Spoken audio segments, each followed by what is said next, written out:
Nirmala by Molinard, a sweet tropical cocktail to uplift your mood. Coming up.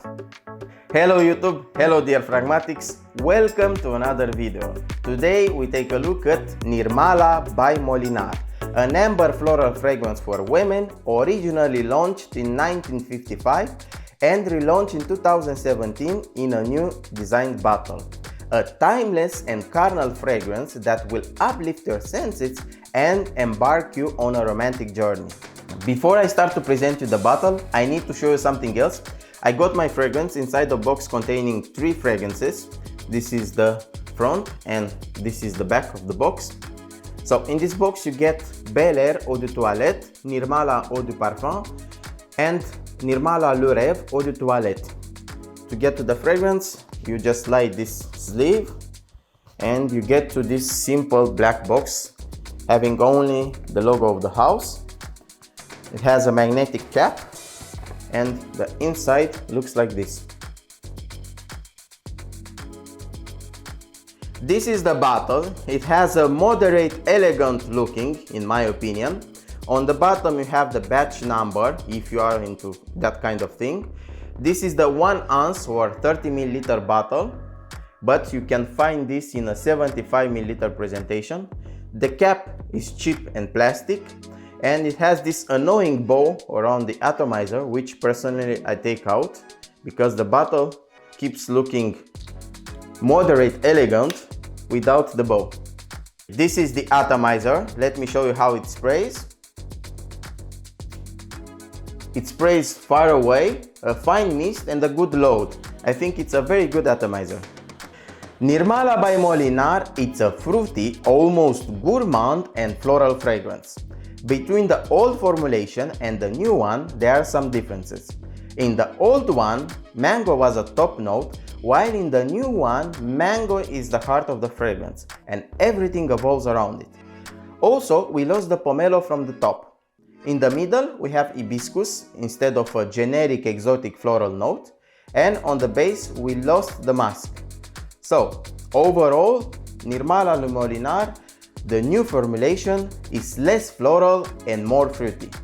Nirmala is similar to Innocent by Thierry Mugler, at least if we look from my generation point of view.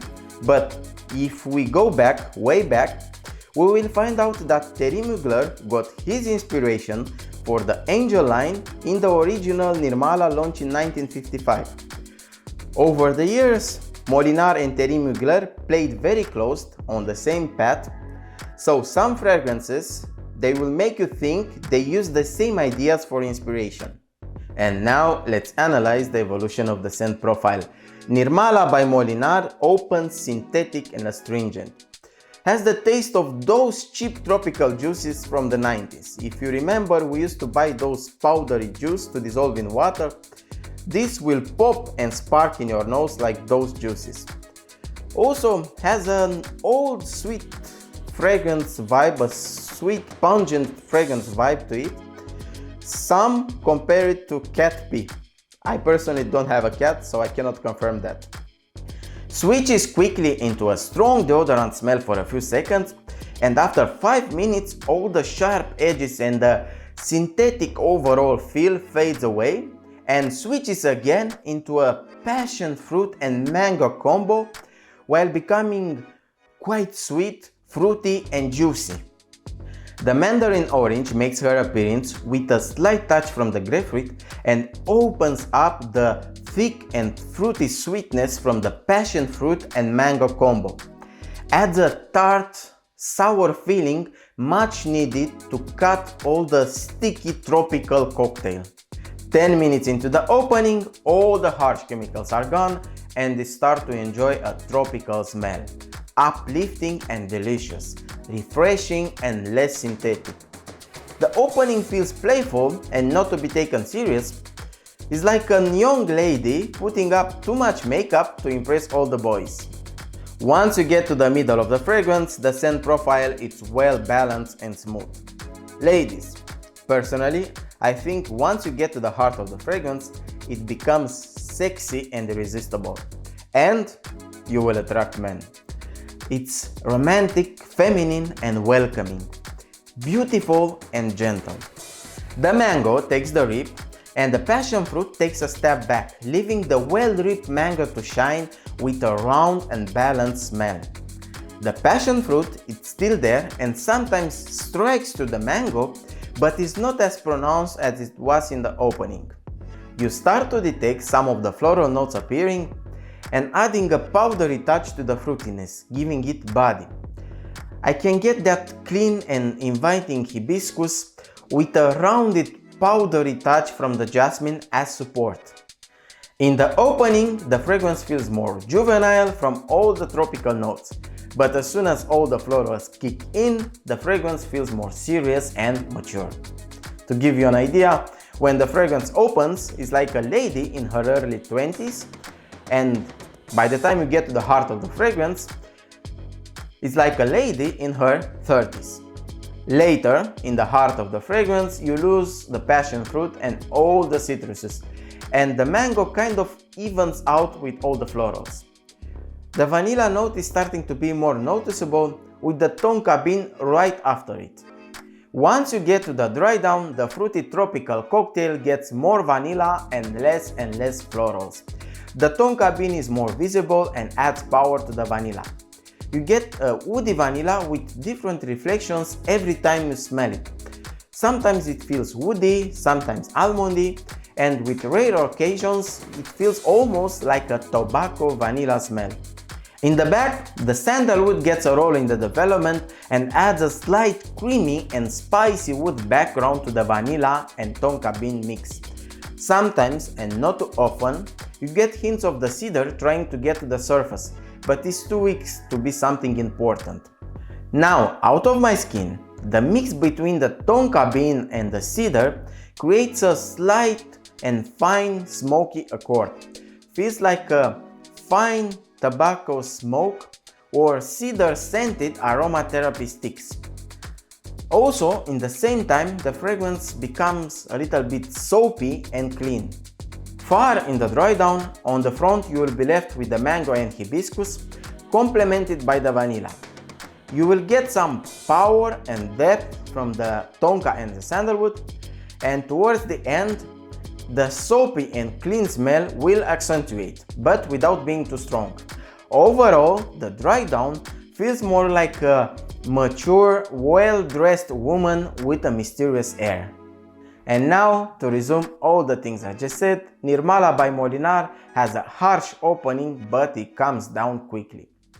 A tropical bomb with the passion fruit and mango leading the way at first, but after the mango is taking the first position. The mango will divorce the passion fruit and marry the hibiscus, and they will live happily ever after. The fragrance has similarities to Terry Mugler, but is way more easy to digest Nirmala by Molinard because it's less complicated and less in your face. Also, Nirmala doesn't have patchouli, making it accessible to a larger spectrum of fragrance lovers. The fragrance starts as a fruity cocktail, continues as a fruity floral cocktail, and ends up as a fruity, woody, soapy, and clean scent. Nirmala, it's sexy and seductive. Well, after the teenage vibe from the opening. And I know what you are thinking, and yes ladies, with Nirmala you will attract men, but don't expect to be overwhelmed with dating requests. It's sexy, but not to the extreme. It's on the starting point of being provocative. And of course, yes ladies, other ladies will like this fragrance. It's romantic, feminine, and it will boost your morale. It's a happy fragrance that will change your mood. For sure you will have good memories wearing this, especially if you use it as a travel fragrance. It's a bright and uplifting fragrance. Who can wear Nirmala by Molinard? This is definitely a feminine fragrance, far away from being unisex. The performance, well, this is the weak point, it's not great. Longevity you can get around 4 hours depending on the skin type and of course depending on the conditions. Projection, average at best or below average for the first 1 hour and a half, and then it gets close to the skin. And the sillage is not great also, you can get below average CH for the first 1.5 hours, 2 hours. When it comes to seasons, I see no restrictions there, but I think it's too weak to be a cold winter fragrance. You can wear this for both daytime and nighttime. The dress code, I mean, you can wear this fragrance as you wish. You can dress it up or dress it down. I think it goes good with anything you put on. Occasions, well, this is ideal for every occasion. Formal and casual, business and sport, daytime and cuddling. I think it feels more casual than formal, but you can use it in a professional environment, no worries there. I think it's perfect for the office because it doesn't feel heavy or repulsive. Quite the opposite, it feels inviting and pleasant. When it comes to the age, I think you need to be at least 20 years old. And now the big question. To buy or not to buy? Is Nirmala by Molinard a safe blind buy? To that, I will answer yes, a 100% safe blind buy. But there is a caveat, the performance. If you don't mind to reapply during the day, I say just go for it. Nirmala will relax you and uplift your mood while offering a seductive touch to your personality. It's a sweet, tropical and attractive smell with a moderate evolving scent profile. Another caveat is the price. For the longevity, the price is quite high. At this time, you can get it for around 83 euros. And that's all for today, dear Fragmatics. If you liked this video, please give me a thumbs up and share your feedback in the comments. Like usually, I want to take a moment to say a special thank you to all my current subscribers. If you are new here and it's your first time and you stayed until the end of this video, it means that I'm doing something good, something you like, something useful for you. So I will invite you to subscribe to join the family. To all of you, I want to say again a big thank you for watching my videos, for all your support and all your feedback. That's all for today. Until next time, stay safe, take care. Bye.